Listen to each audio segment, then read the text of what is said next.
آج کا واقعہ زندگی بدلنے والی تحریر۔ ایک عابد نے خدا کی زیارت، دیدار و ملاقات کے لیے 40 دن کا چلا کیا۔ دن کو روزہ رکھتا اور رات کو قیام کرتا تھا۔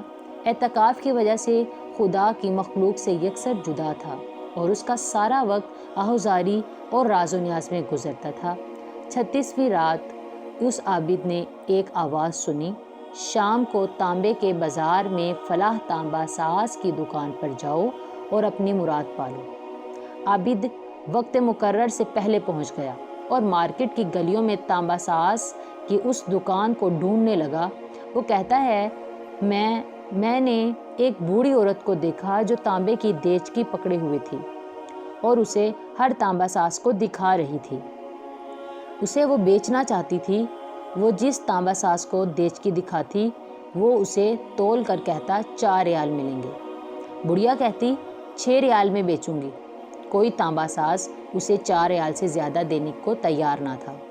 آخرکار وہ بڑھیا ایک تانبا ساز کے پاس پہنچی۔ تانبا ساز اپنے کام میں مصروف تھا۔ بڑھیا نے کہا، میں یہ برتن بیچنے کے لیے لائی ہوں اور اسے 6 ریال میں بیچوں گی، کیا آپ 6 ریال دیں گے؟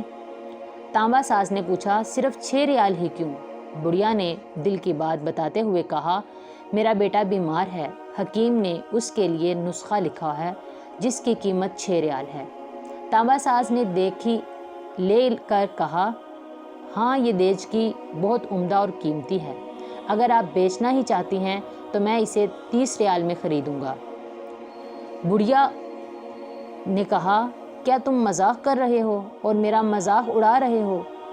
کہا، ہرگز نہیں، میں واقعی 30 ریال دوں گا۔ یہ کہہ کر اس نے برتن لیا اور بوڑھی عورت کے ہاتھ میں 30 ریال رکھ دیے۔ بوڑھی عورت بہت حیران ہوئی اور دعا دیتی جلدی سے اپنے گھر کی طرف چل پڑی۔ عابد کہتا ہے، میں یہ سارا ماجرا دیکھ رہا تھا۔ جب بڑھیا چلی گئی تو میں نے تانبے دکان والے سے کہا، چچا لگتا ہے آپ کو کاروبار نہیں آتا۔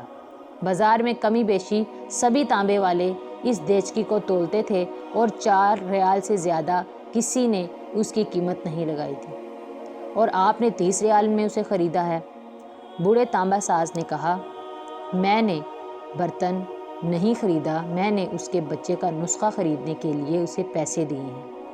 میں نے 1 ہفتے تک اس کے بیمار بچے کی دیکھ بھال کے لیے پیسے دیے ہیں۔ میں نے اس لیے یہ قیمت دی ہے کہ گھر کا باقی سامان بیچنے کی نوبت نہ آئے۔ عابد کہتا ہے، میں سوچتا اور اس کو دیکھتا رہ گیا۔ اتنے میں غیبی آواز آئی، چلا کشی سے کوئی میری زیارت کا شرف حاصل نہیں کر سکتا۔ گرنے والوں کو تھامو اور غریبوں کا ہاتھ پکڑو، میں خود تمہارے پاس چلا آؤں گا۔ سبحان اللہ۔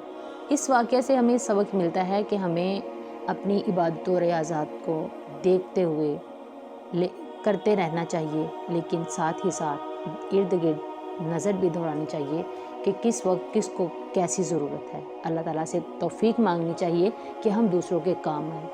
اللہ تعالیٰ سے دعا ہے کہ اللہ تعالیٰ ہمیں دینے والوں میں شامل کرے۔ اللہ تعالیٰ سب کے لیے آسانیاں پیدا فرمائے۔ الصلاۃ والسلام علیک یا رسول اللہ وعلی آلک و اصحابک یا حبیب اللہ۔